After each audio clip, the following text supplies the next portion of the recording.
The music that you stream for free may not be free for much longer. That is, if the music labels get their way. They're reportedly trying to convince Spotify to put tougher limits on free streaming. So we're joined by CNET editor Dan Ackerman. So Dan, what exactly is Spotify trying to do? You know, this has been coming to a head for a long time. You go on Spotify, even if you're not a paid customer, and pretty much stream on demand any music you want. You hear an ad occasionally, but that's about it. The record companies are finally saying, you know, we've had this kind of open buffet for a long time. It's time to start putting some limits on it because we're just not making any money.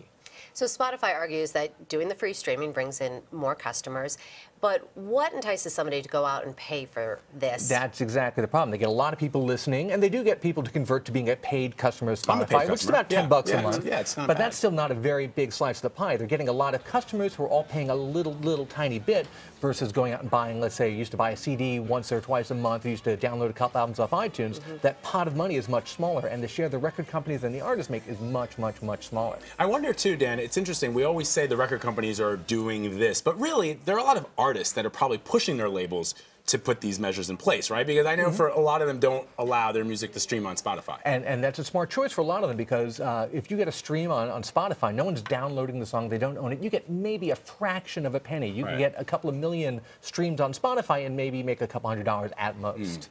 So would harsher streaming limits on Spotify really work? Well, there's two ways it could go. It could convert more people to being paid customers or to go into Amazon or iTunes and actually buying an album. Or people could just say, oh, that's it, I'm going to switch to another service. I'm going to go to Pandora and just listen to radio stations, you know, or I'm just going to live with the harsher limits and just not going to buy more music. All right, Dan Ackerman. So your boss was on CBS this morning with your new print magazine, the new second CNET issue print, of CNET print magazine. Awesome, man. Can't go wrong with Sofia Vergara. No, it doesn't look like a tech. No, it does not. All the nerds will buy it. Dan Ackerman, thanks so much, man. Thanks, guys.